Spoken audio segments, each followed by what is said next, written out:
Selamat pagi anak-anak, bertemu kembali dalam pembelajaran daring PPKN kelas 11, video yang ke-12 pada bab keempat. Pada pertemuan kedua ini Bapak akan menjelaskan mengenai sub pokok bahasan pentingnya hubungan internasional. Di sini dalam pentingnya hubungan internasional bagi Indonesia. Suatu bangsa yang merdeka tidak dapat hidup sendiri tanpa bantuan dari negara lain. Untuk menjaga kelangsungan hidup dan mempertahankan kemerdekaannya, negara tersebut membutuhkan dukungan dari negara lain. Untuk mendapatkan dukungan tersebut, suatu negara harus mengadakan hubungan yang baik dengan negara lain. Misalnya, ketika awal kemerdekaan, bangsa Indonesia membutuhkan pengakuan dan dukungan dari negara lain. Oleh karena itu, para pendiri negara menjalin hubungan dengan India, Australia, Amerika Serikat, Belgia, Mesir, dan sebagainya. Sehingga dari kesemuanya itu, kemerdekaan negara Indonesia mendapat dukungan dari negara-negara lain di dunia.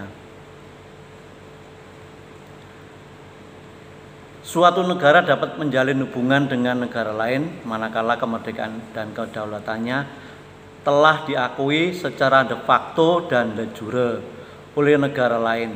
Perlunya kerjasama dalam bentuk hubungan internasional antara lain karena faktor-faktor berikut. A. Faktor internal, yaitu adanya kekhawatiran terancamnya kelangsungan hidup baik melalui kudeta maupun intervensi dari negara lain. B.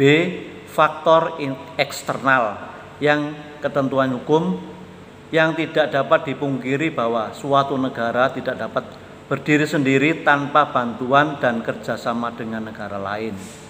Ketergantungan tersebut terutama dalam upaya memecahkan masalah ekonomi, politik, hukum, sosial budaya, pertahanan, dan keamanan.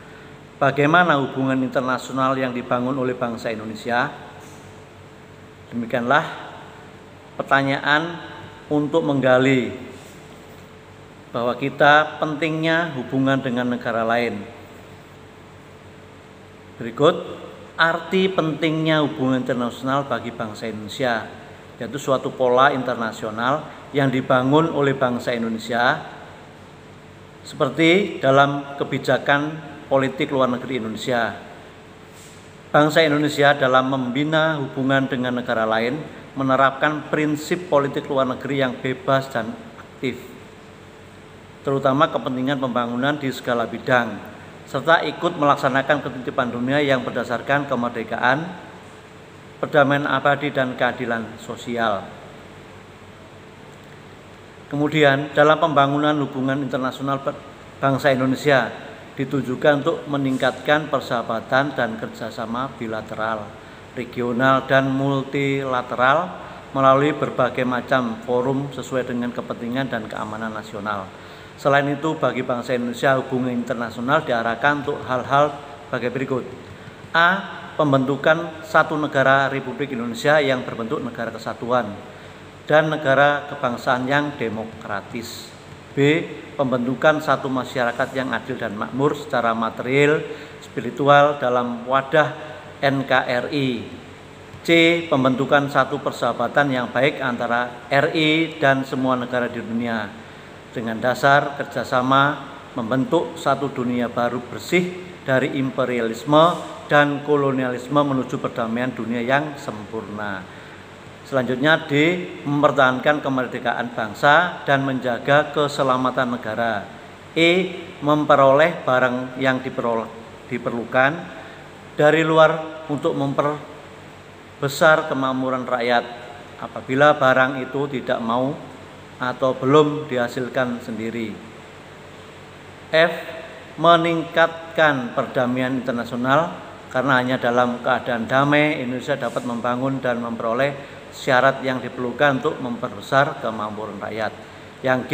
Meningkatkan persaudaraan segala bangsa sebagai pelaksana cita-cita yang tersimpul dalam Pancasila, dasar filsafat negara.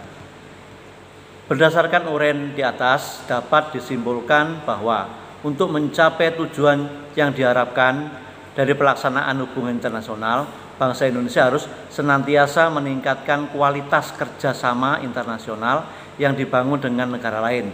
Untuk mencapai hal tersebut, bangsa Indonesia harus mampu meningkatkan kualitas dan kinerja aparatur luar negeri agar mampu melaksanakan diplomasi yang proaktif dalam segala bidang untuk membangun citra positif Indonesia di dunia internasional.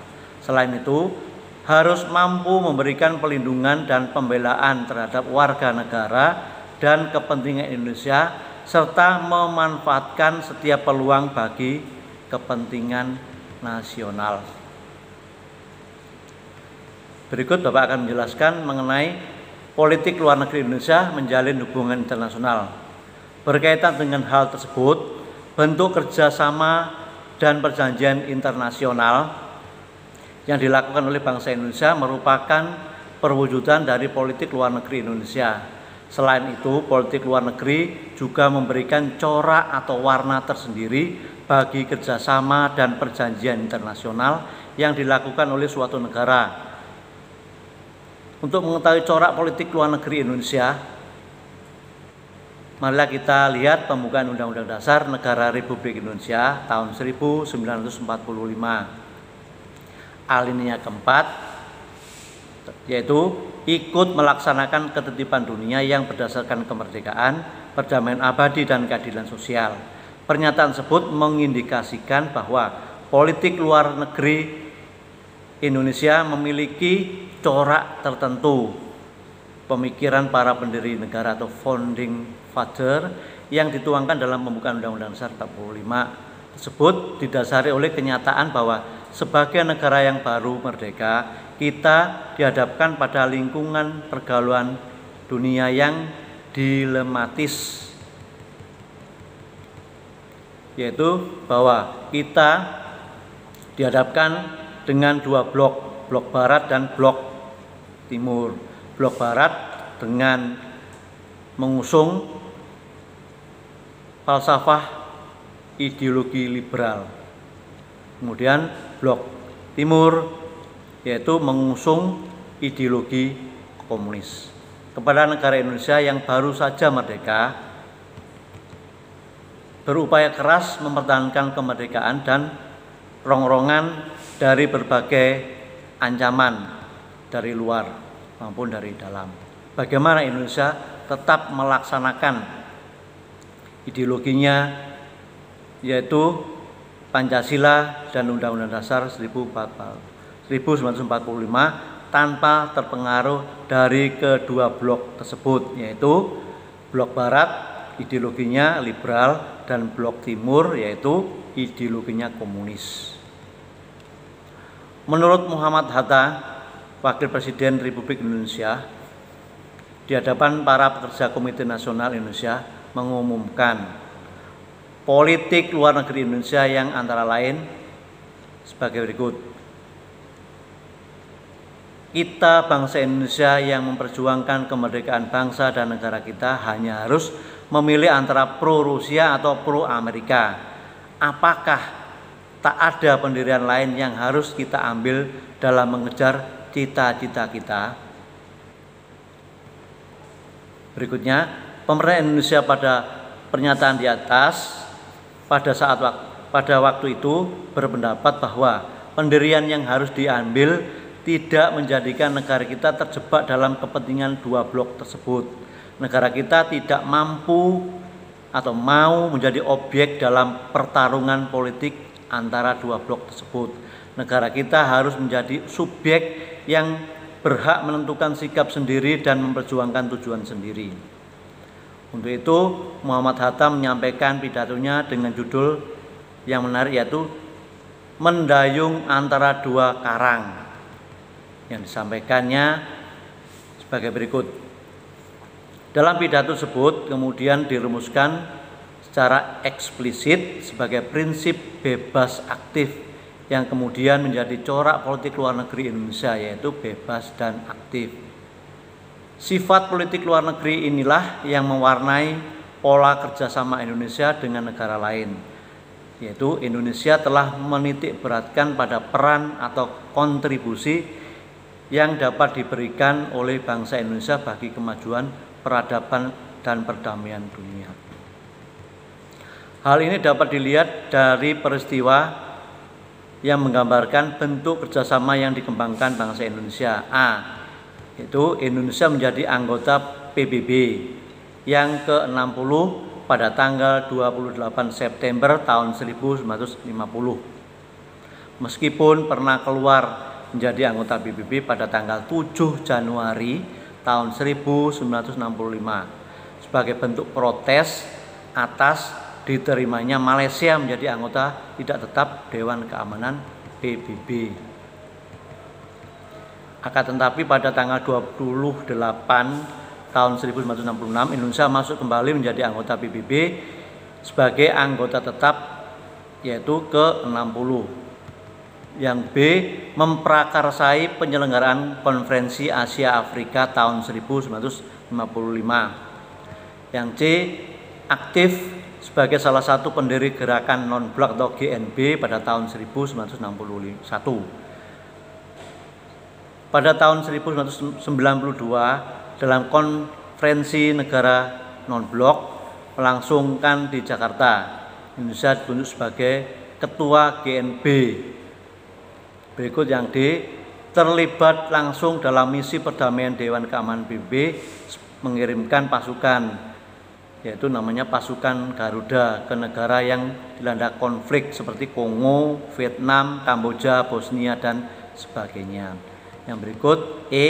Indonesia menjadi salah satu pendiri ASEAN, organisasi negara di kawasan Asia Tenggara, yaitu sebagai Sekretaris Jenderal ASEAN berada di Jakarta. Berikut F. Ikut serta dalam setiap pesta olahraga atau yang diselenggarakan secara internasional, mulai dari SEA Games, Asian Games, Olimpiade dan sebagainya. G. Indonesia aktif juga dalam beberapa organisasi internasional, misalnya organisasi Konferensi Islam OKI, organisasi negara pengekspor minyak OPEC, dan kerjasama ekonomi Asia Pasifik atau APEC. Berikutnya yang H. Menyelenggarakan hubungan diplomatik dengan berbagai negara yang ditandai dengan pertukaran perwakilan diplomatik dengan negara bersangkutan. Sampai saat ini, Indonesia sudah menjalin kerjasama bilateral dengan 162 negara. Sebagai wujud dari hal tersebut, di negara kita terdapat kantor kedutaan besar dan konsulat jenderal negara lain. Begitu juga dengan kantor kedubes dan konsulat jenderal negara kita yang terdapat di negara lain. Itulah mengenai ringkasan materi pada bab 4 bagian A. Berikutnya tugas kalian, yaitu bagian yang kedua itu pentingnya hubungan internasional pada peran Indonesia dalam menciptakan perdamaian dunia melalui hubungan internasional, yaitu manfaat hubungan internasional di semua bidang. Lebih jelasnya silakan lihat halaman 125. Kalian kerjakan di buku catatan. Kemudian nanti pada saat tayangan video selesai pada pembelajaran online akan diadakan penilaian secara langsung pada saat online nanti. Oke, sekian untuk pembelajaran hari ini. Atas perhatian dan waktunya diucapkan terima kasih. Selamat pagi.